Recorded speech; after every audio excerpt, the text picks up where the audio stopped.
Quero saudá-los com a paz do Senhor. Amém? Graças a Deus. É sempre alegria, irmãos, podermos estar na casa do Senhor e podermos estar em mais um culto da família. Quero que nesta noite você abra seu coração. O que nós temos para falar da parte de Deus é algo que, se nós nos permitirmos, é libertador. Porque a palavra do Senhor, irmãos, ela é viva e eficaz, mais penetrante do que uma espada de dois gumes, penetra até a divisão da alma e do espírito, juntas e medulas, e é apta para discernir os pensamentos e as intenções do coração, como diz o escritor aos Hebreus no capítulo 4, versículo 12. Eis a palavra de Deus. Eu não posso fazer nada por vós, mas a palavra do Senhor, ela pode nos instruir nesta noite, nos tirar de várias amarras. Eu quero compartilhar com os meus irmãos nesta noite aquilo que já foi lido no texto inicial. Nós vamos fazer uma exposição do capítulo 13 do livro do 2 Samuel. Livro esse que nós já estamos estudando na Escola Bíblica Dominical. Você não pode perder a EBD, porque nós também trataremos desse assunto em tempo oportuno lá. Mas nessa noite eu li um texto, foi lido na leitura bíblica, um texto pesado, um texto denso, um texto de uma tragédia, o texto de uma violação, um texto difícil de engolir. E é interessante porque a Bíblia, se ela tivesse sido composta por mãos humanas, eu lhe digo com absoluta certeza, qualquer escritor humano omitiria este fato. Ele tiraria, porque é um fato pesado, um estupro dentro do palácio real, nas barbas do rei Davi, um grande homem de Deus, um homem segundo o coração de Deus. Qualquer escritor humano, ao relatar este fato, se não for divino, se não for a inspiração divina, a Bíblia Sagrada, com certeza cortaria, omitiria este fato. Mas não, o Senhor da história, o soberano autor da vida, com sua boa mão, usa um texto desse, pesado, denso, obscuro, para nos instruir pela sua palavra e nos levar a perceber que, como família de Deus, como povo seu, devemos ser atentos a aquilo que acontece dentro do nosso lar. Eu quero que você permaneça com sua Bíblia aberta, 2 Samuel capítulo 13. Eu quero que você navegue comigo nas Escrituras. Nós vamos caminhar expositivamente nesse texto. Eu não vou voltar à leitura do texto, porque no decorrer da mensagem nós faremos esta leitura dos versículos que eu julgo importante para a compreensão da ministração desta palavra. Por questão de tempo não vou ler novamente, mas eu quero iniciar esta fala, este culto, falando que o tema dessa mensagem é o drama de Absalão. Um homem que nós vamos conhecer as entrelinhas dele. Mas antes de mais nada eu quero citar um escritor. Ele chama-se de Adolf Toffler. Ele diz que o problema número 1 da sociedade contemporânea é a família. A família é o problema número 1 da sociedade contemporânea. Ele escreve isso no seu livro Choque do Futuro.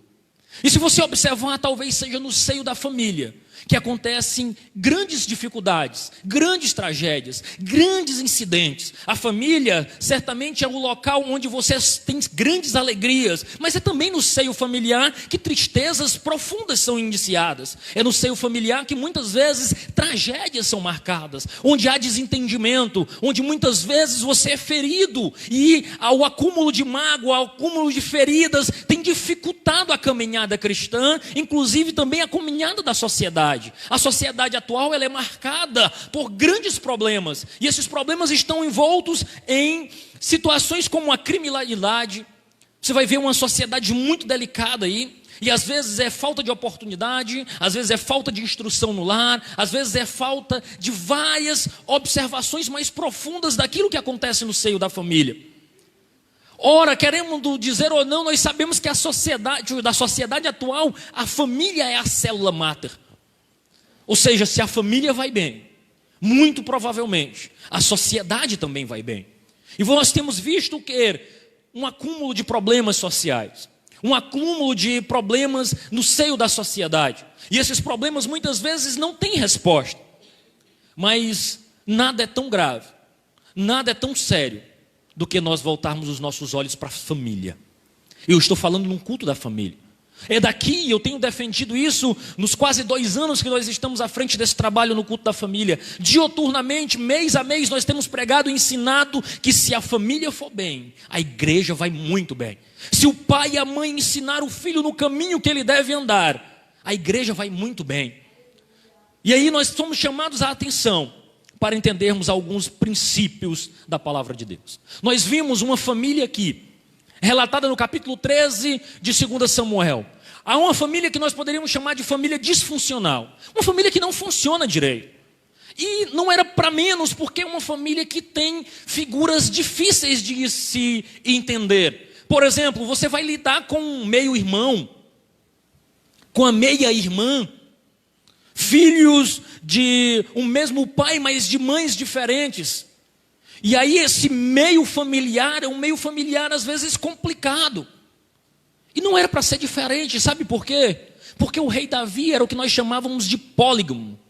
Um homem que tinha mais de 2 mulheres, mais de uma mulher. E você, e aqui eu quero, antes de mais nada, trazer a primeira lição. Não existe nenhum caso na Bíblia de poligamia que deu certo. Nenhum caso na Bíblia de um homem com mais de uma mulher que tenha funcionado, que tenha feito uma família sem ter os seus problemas a longo prazo. Porque o princípio de Deus é uma família heterossexual composta de um homem e de uma mulher, ambos sendo uma única carne, não 2, não 3, uma única carne, um homem e uma mulher vivendo para a glória de Deus. É preciso que eu diga isso e eu diga essa realidade. E é nesse cenário de poligamia, Davi com mais de uma mulher, ali naquele mesmo ambiente, filhos, meio-irmãos, que o drama de Absalão se estabelece. Absalão aqui ele surge como protagonista, como o personagem principal desta história. Absalão, que é uma junção de 2 palavras hebraicas, Abba e Shalom, quer dizer Abba, pai, Shalom, paz, ou seja, o nome deste rapaz significa, Absalom significaria o pai da paz. E eu quero pensar com você que na expectativa de uma gravidez, todo pai, toda mãe cria grandes expectativas para aquela criança que está vindo. Olha e pensa, qual nome eu vou dar? Quem sabe Davi parou e pensou, eu vou chamar ele de pai da paz.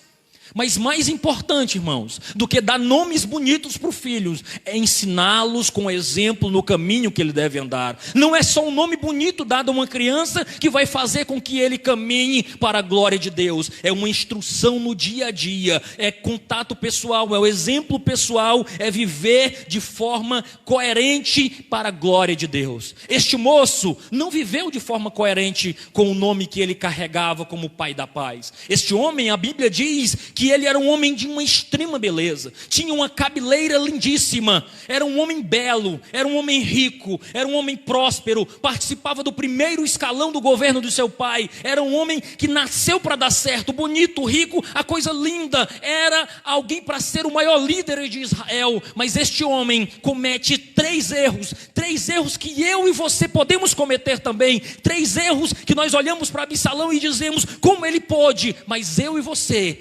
podemos ser este Absalão se não tivermos cuidado. Absalão, ele comete o primeiro erro, mágoa, ausência de perdão. O seu segundo erro é fuga, ausência de diálogo. E o seu terceiro erro, conspiração, ausência de lealdade. Este homem que nasceu para dar certo, se ver tomando 3 atitudes equivocadas que desfecham em grandes tragédias para a sua vida. E nós vamos aprender com ele hoje a não cometermos, a não caminharmos pelo drama de Absalão. Eu quero dizer antes de mais nada que a história começa com a seguinte narrativa. O capítulo 13, nos 2 primeiros versículos diz assim: e aconteceu que depois disso, tendo Absalão, filho de Davi, uma irmã formosa, qual era o nome dela? Tamar. Aminon, um outro filho de Davi, se apaixona por ela, amou-a, e esse Aminon se angustia de tal modo que ele adoece, porque ele olha para aquela mulher, vê que ela é virgem, é a sua meia-irmã, e que ele não pode ter nada com ela.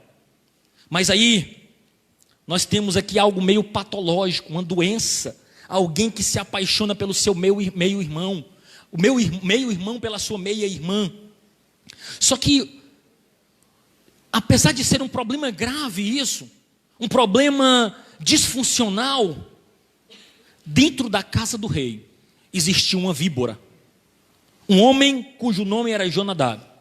Este homem Jonadab, olha o que diz a palavra do Senhor no versículo 13: tinha porém Aminon um amigo. Qual era o nome dele? Jonadab, filho de Simeia, irmão de Davi. Era um homem muito sagaz, era um homem muito esperto, era um homem cheio de artimanhas. E olha o que é que ele faz. E aí eu quero trazer a segunda lição para você nesta noite. Devemos ter cuidado com aquelas pessoas que se aproximam da nossa casa.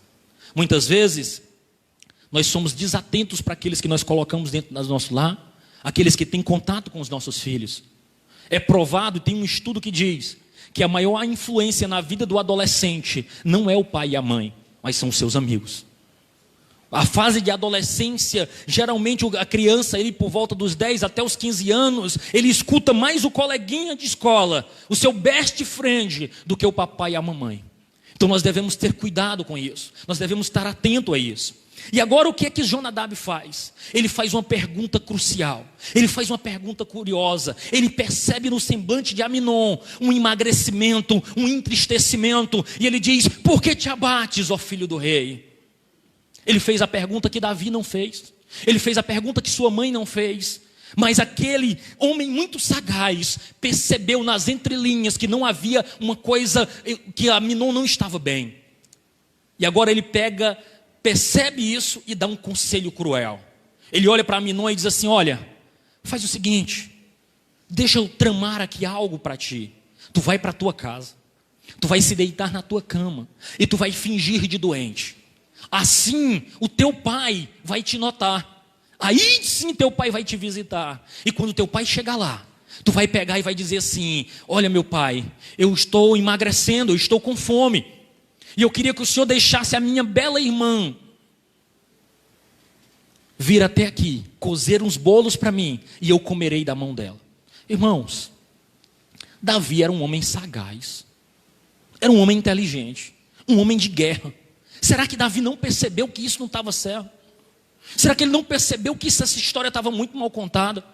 Davi passa despercebido, e ele pega a sua bela filha, virgem, e empurra para a casa de Aminon, para cumprir a agenda traçada pelo esse filho do diabo, chamado de Jonadab. Davi não erra o caminho, ele não sai do trilho, ele faz exatamente como Jonadab falou que ele faria.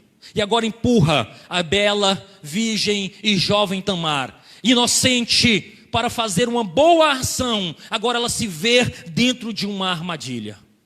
Tamar vai na casa de Absalão, na casa de Aminon, chega lá, ela coze o bolo e diz: come meu irmão. Ele não tinha a mínima intenção de comer, ele não queria se alimentar, ele estava traçando algo pior. Ele pega e manda todo mundo sair e diz: não, saiam todos os meus servos, ficam apenas ele e ela. E ele diz: minha irmã, aqui não, na sala não, mas lá no meu quarto eu comerei da tua mão. O plano estava traçado, a armadilha estava pronta, havia uma arapuca para esta jovem donzela. Ela inocentemente, cumprindo um pedido do seu pai, que não teve a capacidade de ler a maldade nos olhos do seu filho Aminon, empurra esta jovem para dentro de uma câmara. Chega lá e ela ainda inocente diz: come meu irmão. Ele não quer comer e faz uma proposta. Diz: irmã minha, deita-te comigo. Ela diz: não meu irmão, não se faz isso em Israel, isso é loucura, nós somos irmãos. Meu filho, tem cuidado, meu filho, não faz desse jeito não. Eu sei que você nunca engoliu o fato dele ter violado a sua irmã, não faz isso não. O que é que Davi faz? Silêncio mais uma vez, finge que está tudo bem. A festa é feita,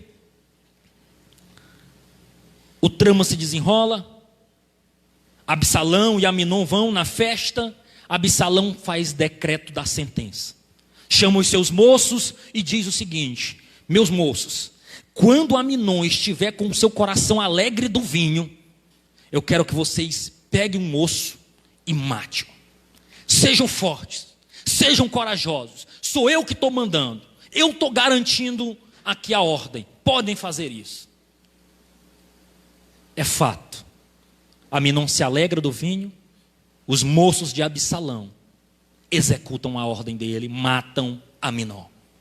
Os outros filhos do rei fogem todos. No palácio, eu lhe pergunto, você percebeu quem era Jonadab nessa história? Ele era filho de Simeia, irmão de Davi, portanto primo de Absalão. Você não vê nada sobre Jonadab na festa. Sabe por quê? Porque Jonadab estava no palácio do lado de Davi. E o que é emblemático é o que ele vai dizer. Veja o que é interessante aqui. Verso 30. E aconteceu que, estando ele ainda no caminho, chegou a nova a Davi, ou seja, a informação chegou a Davi, dizendo: Absalão feriu todos os filhos do rei, nenhum deles ficou. A notícia chegou mais exagerada. Toda vez que você escutar as expressões todos, nenhum, ninguém, com certeza essas histórias não condizem com a verdade. Aqui nós vemos todos os filhos do rei morreram. Não foram todos os filhos do rei. Mas olha o que é que Jonadab diz. Mas Jonadab, verso 32, acompanhe comigo. Filho de Simeia, irmão de Davi, respondeu dizendo: não diga ao meu senhor que mataram todos os filhos do rei, porque só morreu Aminon. Porque assim tinha resolvido fazer Absalão, desde o dia que Tamar foi forçada por ele. Olha onde é que a víbora está. Do lado de Davi. Ele dá a notícia e ainda enfia o dedo na ferida de Davi. É como se ele dissesse assim: não, senhor, não se preocupe não. Eu nem recebi a história não. Eu nem recebi a notícia ainda não. Mas eu sei que só morreu Aminon. E sabe como é que eu sei? Porque tem 2 anos que Absalão resolveu fazer isso. E você não percebeu. Todo mundo sabe que Absalão ia matar Aminon. E o senhor não fez nada. O senhor não percebeu. Era como se ele tivesse: que tipo de pai é você? Que as coisas estão acontecendo debaixo do seu nariz e você é omisso e não percebe o que está acontecendo. O fato é que logo em seguida chegou a notícia, os filhos do rei chegam, abraçam-se com o rei, os servos rasgam as roupas, todos choram, há um lamento geral. E aqui nós aprendemos mais uma lição: cuidado com as mágoas dentro da família. Estamos falando da família do homem segundo o coração de Deus. Mágoa, irmãos, é a ausência de perdão. Mas agora se desenrola o segundo erro de Absalão. Absalão não parte para um diálogo, Absalão foge. E Absalão foge para onde? Foge para a casa do rei de Gesur. Não é por acaso, ele é o pai de Batseba. Este pai de Batseba que ainda não tinha engolido o fato de Davi ter assassinado o seu genro Urias. E agora Absalão foge e fica 3 anos lá. 3 anos ouvindo de um homem que Davi não prestava, que Davi era um assassino, que Davi era um criminoso. Absalão passa esse tempo. E agora nós percebemos na mão do rei 2 pesos e 2 medidas. No estupro de Tamar, ele só ficou zangado. Quando foi a vez de Absalão, ele passou quase 3 anos perseguindo o filho, querendo a morte do filho, perseguindo, querendo capturar o filho. Perceba, meus irmãos, a situação aqui. Agora a fuga, a ausência de diálogo. E aqui nós percebemos algumas coisas importantes. O silêncio, irmãos, ele não é sinônimo de perdão. E o tempo não cura as feridas. Enquanto não abrirmos, não rasgarmos o nosso coração, não tratarmos os problemas à luz daquilo que de fato eles são, não haverá solução. 3 anos e o problema permaneceu. Meias medidas não resolvem o problema. Agora, acontece algo interessante. Davi finge que o seu filho sumiu. Não toma nenhuma atitude de trazer o jovem Absalão de volta. Até que o seu comandante, Joabe, prepara toda uma cena, manda uma mulher se passar por uma mulher ofendida, para convencer o rei a trazer o seu filho de volta. O retorno de Absalão para Jerusalém, irmãos, não foi porque o pai decidiu trazer de volta. O protagonista dessa história foi Joabe, o seu comandante. Davi, novamente, se omitiu. O fato é que olha o que é que o rei diz para Joabe: eis que fiz isto, vai pois, e torna a trazer o jovem Absalão. O rei ainda diz: torne à sua casa e não veja a minha face. Tornou, pois, Absalão à sua casa, não viu a face do rei. Assim ficou Absalão 2 anos inteiros em Jerusalém e não viu a face do rei. Vamos fazer conta? Do estupro de Tamar até a morte de Aminon, 2 anos. Da morte de Aminon até o dia que Absalão voltou para Jerusalém, 3 anos. Absalão fica em Jerusalém 2 anos inteiros, sem ver a face do pai. Nós já estamos aí com 7 anos da morte do diálogo, de não ter uma conversa digna, de não se tratar um problema. 7 anos protelando, jogando para debaixo do tapete, onde não se tratava de fato o que o problema era. O fato é, Absalão manda chamar Joabe, Joabe não vai. Ele manda chamar Joabe de novo, Joabe não vai. Ele pega e manda incendiar a roça de Joabe, Joabe vai. De modo que Joabe vai até Absalão e olha o diálogo.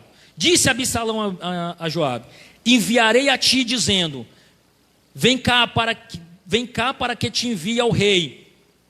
Pergunte para ele, por que eu vim de Jesus? Melhor me for estar ainda lá. Agora, pois, veja eu a face do rei. E se há ainda em mim alguma culpa, que me mate.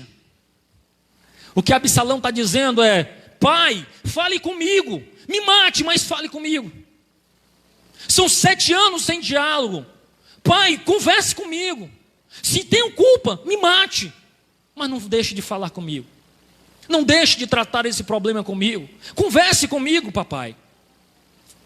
É triste, irmãos, quando um pai e um filho, para conversar, precisa de um intermediário, de um interlocutor, como foi o caso de Joabe. O fato é que finalmente Davi agora, você para e pensa e diz: não é possível. O homem segundo o coração de Deus, agora ele vai ter uma atitude de homem. Vai chamar o filho, vai conversar com o filho, vai abrir o coração, vai dizer: meu filho, olha, como é que você fez isso? Olha, você destruiu a nossa família, mas vamos conversar aqui, vamos nos perdoar, vamos caminhar para a glória de Deus. Nós somos crentes, meu filho, vamos conversar direito. Você acha que ele fez isso? Não. Ele chama o filho vai até ele. Note que até aqui, Absalão ainda tinha disposição em receber o perdão do pai. Ele ainda queria conversar. Absalão chega diante de Davi, não chega com uma postura petulante, se ajoelha, se prostra, de algum modo se mostra quebrantado. Davi sabe o que Davi faz? Pega o filho, dá um beijo e sai. Era hora para rasgar o coração, irmãos. Era hora para tratar o problema. Nenhuma palavra, nenhum confronto, nada. Morte do diálogo na família. Fingiu que está tudo bem. Absalão sai dali. E aí eu quero trazer a próxima lição. A morte do diálogo é uma fonte seríssima de problema. Infelizmente há famílias que perderam a capacidade de dialogar, perderam o desejo de falar olho no olho. Feridas não tratadas são causas de grandes tragédias. Infelizmente eu conheço famílias que tratam problemas importantes via internet, via WhatsApp, via mensagens, mas não sentam olho no olho para tratar o problema, para solucionar o problema. Se ofendem, não conversam. Brigam, não dialogam. Absalão sai do palácio, decidido a destronar o seu pai. Agora nós temos o terceiro ponto e eu já caminho para encerrar. Conspiração, ausência de lealdade. Absalão agora não queria mais o abraço do pai, ele queria o trono do pai. Absalão não queria mais conversar com o pai, ele queria a morte do seu pai. Absalão não estava disposto agora a reatar os laços de proximidade com seu pai. Ele queria tudo o que o seu pai tinha. E agora ele sai. E passa agora um tempo debaixo das barbas do rei. Ele não sai de Jerusalém, ele fica em Jerusalém. E aí o que acontece? Eu preciso ler esse texto para que você entenda. E aconteceu que depois disso, é o versículo 15, o capítulo 15 a partir do versículo 1.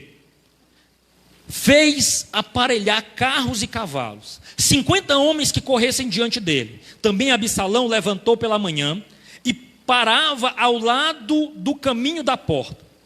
E sucedia que todo homem que vinha com alguma demanda para o rei, para o que o rei julgasse, Absalão o chamava para si e lhe dizia: de onde és tu? E ele dizendo: de uma das tribos de Israel é o teu servo. Então Absalão lhe dizia: olha, os teus negócios são bons e retos, porém não tem quem te ouça da parte do rei. Dizia mais Absalão: ah, quem me dera ser juiz na terra, para que visse a mim todo homem que tivesse demanda ou questão, para que eu lhe fizesse justiça. Sucedia também que quando alguém se chegava e a ele queria se inclinar e se prostrar diante dele, ele pegava na mão, erguia, abraçava e beijava.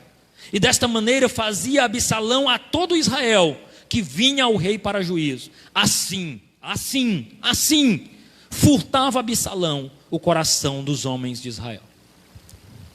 O filho do rei queria o trono do pai. Sabe como é que ele fazia? Como um político em época de campanha.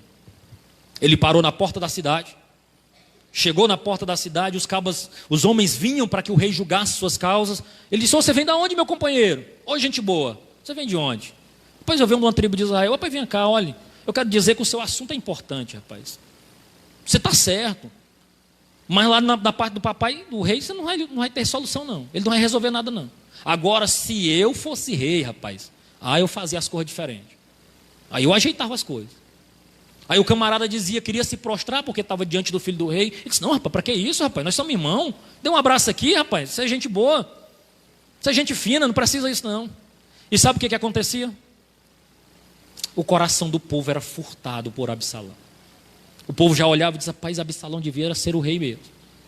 Sabe quanto tempo Absalão fez isso? 4 anos. Debaixo da barba do rei, na porta da cidade. Você deve ter pensado: não, Davi chamou Absalão para conversar. Não fez nada. O fato é que o capítulo 18 vai dizer, versículo 13 do capítulo 15: então veio um mensageiro a Davi dizendo: o coração de cada um em Israel segue Absalão. Novamente um exagero. Disse, pois, Davi a todos os seus servos que estavam com ele em Jerusalém: levantamo-nos e fujamos, porque não poderemos escapar diante de Absalão. Agora o rei está em fuga.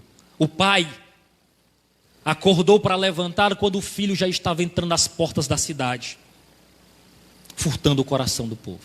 Absalão chega diante do seu pai antes de persegui-lo e diz: pai, eu quero ir a Hebrom, eu vou prestar um culto. Absalão perdeu todo o temor, ele já mente em nome de Deus. E agora ele volta de Hebrom com os exércitos prontos para destronar o seu pai. O problema, sabe o que é? E eu quero registrar isso, e já estou caminhando para o fim. O capítulo 18, versículo 7, mostra um problema grave. E ali, na batalha que houve entre Absalão e Davi, foi ferido o povo de Israel diante dos servos de Davi. E naquele mesmo dia houve ali uma grande derrota de 20.000 homens. Você poderia parar e pensar como é, irmão? 20.000 pessoas morreram porque um pai e um filho lá atrás não conversaram? Sim.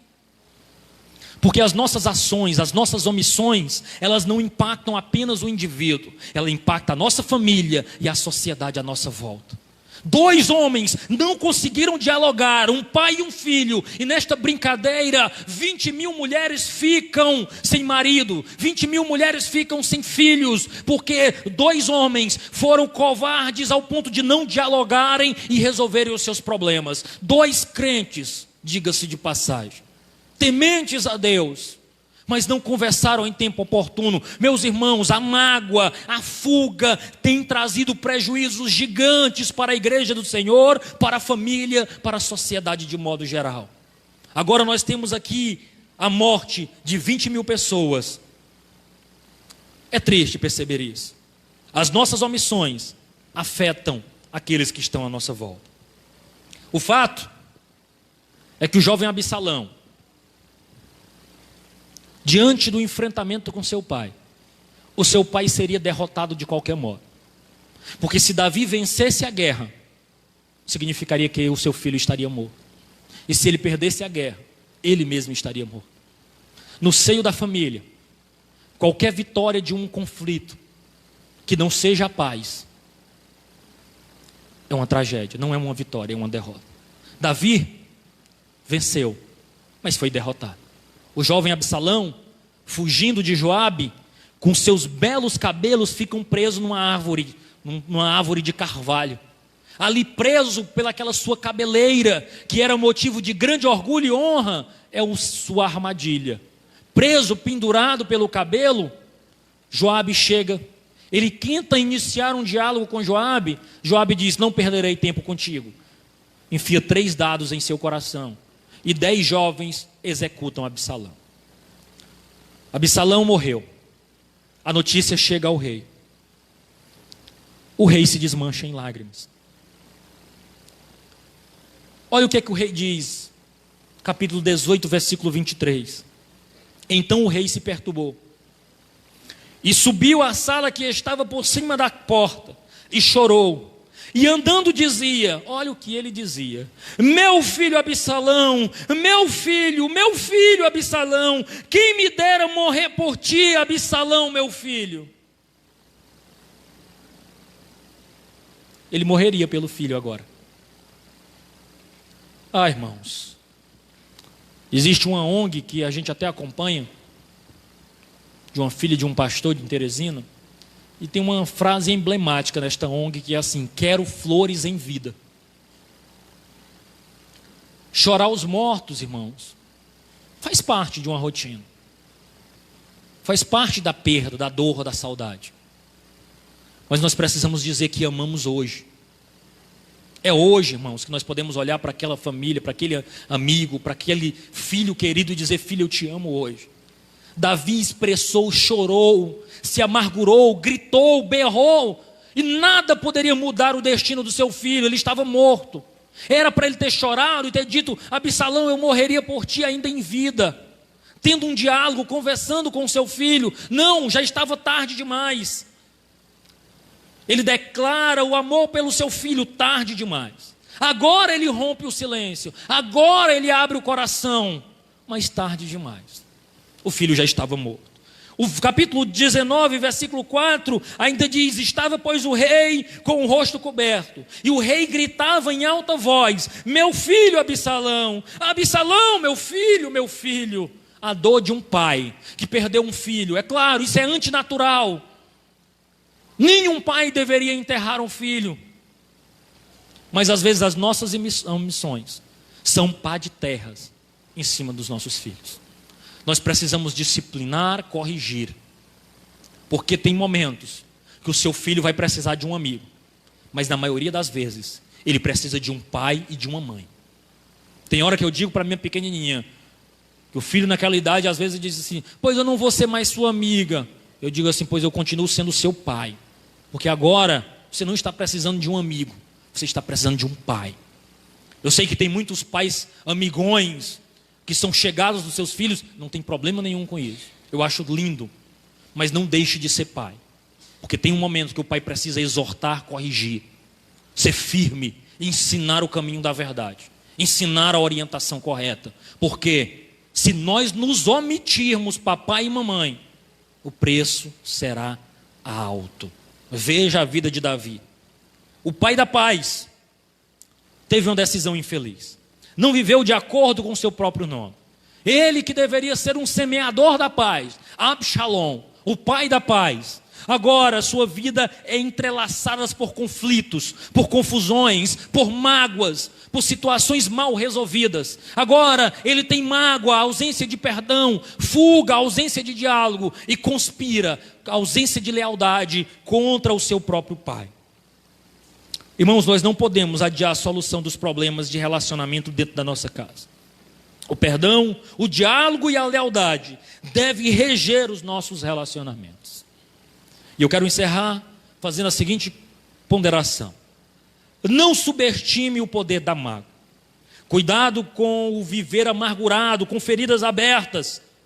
Porque feridas abertas, a vingança que às vezes nós alimentamos no coração, uma vingança velada, que não deseja a morte, mas não deseja o bem, que não deseja que a pessoa morra, mas não deseja que ela prospere.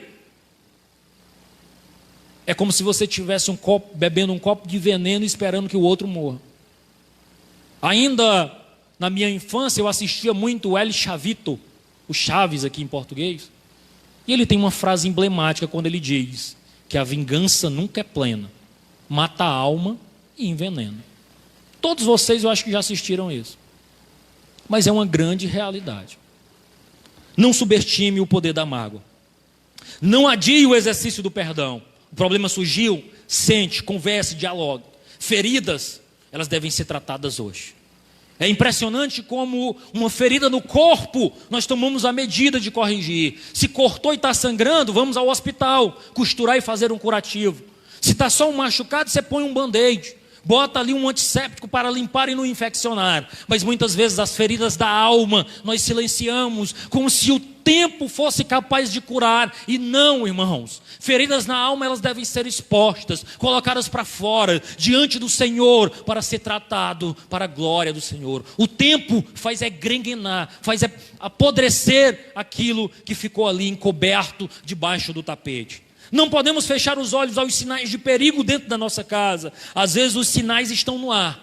Nós precisamos ser vigilantes. Absalão deu N senhas, demonstrou N vezes o seu rancor pelo Aminon. Aminon certamente emagreceu e mostrou o seu desejo desenfreado pela sua irmã. O rei Davi nada percebeu, ninguém percebeu, mas estava no ar. Não podemos ser negligentes diante disso. Não podemos silenciar a nossa voz acerca do amor pelas pessoas. Diga que ama hoje, dê flores em vida. E por último, talvez você ame muito, mas nunca disse isso. Nunca deixou claro. Você, pai, filho, esposa, não cesse de dizer que ama. Não cesse de dizer que você gosta dos seus filhos. Você, papai. Às vezes os filhos crescem e a gente perde a capacidade de abraçar, de beijar e dizer: olha, meu filho, eu te amo. Olha, meu pai, eu te amo. E às vezes nós não dizemos porque achamos que a outra pessoa sabe. E às vezes não sabe, não tem essa consciência. E as mágoas vão ficando, irmãos, e vão assolando as famílias. Eu queria que a irmã Kelly louvasse uma canção. Enquanto ela louva, eu quero que você medite em tudo isso que foi dito. Que a mágoa é uma ausência de perdão. E conviver como Absalão conviveu 2 anos. 2 anos inteiros, jurando a morte do seu próprio irmão. Não lhe fez bem. Fugir e não dialogar, não tratar, não conversar, também é um grave problema. E tem minado as forças de muitas famílias. Eu quero que você entenda que conspirar também não é a solução. Mas Deus, o restaurador, o amante de nossas almas, Ele pode restaurar o nosso coração para Ele. Ele pode nos encher de alegria. Ele pode sarar as feridas da alma. Ele pode nos ajudar a caminhar com Ele para a glória do seu nome. Para que nós não caminhemos pesados. Porque mágoa, irmãos, é uma bagagem muito pesada para a gente caminhar com ela. A irmã Kelly louva. Ela pode pegar. Eu quero que você pense sobre isso. Eu queria que você se colocasse de pé. Eu queria muito que ao término desse culto, após nós orarmos, você pode soltar o louvor, você tivesse a capacidade que só o Espírito de Deus pode dar para resolver as pendências que possam haver na sua vida. Que essas feridas da alma, hoje você tome a decisão de lançá-las por terra. Irmãos, às vezes ter razão não é viver em paz. Às vezes nós precisamos abrir mão da nossa razão. Meu Deus. E ver no teu olhar, ver que é mentira o que dizia, saber Meu Deus. que é o final, que Que triste é ver cair Meu Deus. a amizade que eu construí, que me guardava, que me alegrava, eu não via, que mentias. Como se cura a ferida quando perdoar é tão difícil e quando esquecer não se consegue? Como enfrentar essa vida quando o coração já é em pedaços, encontra desilusão e quebra o mundo inteiro num golpe baixo? Nunca imaginei chorar teu engano. Aleluia, mas não importa a desilusão que nós sofremos, o Senhor é o Deus que nos restaura. Aleluia. No meio dessa dor, a força do Senhor foi a nossa fé. Tua força foi minha fé. No meu lamento, buscando alento, olhei pro céu e te perdoei.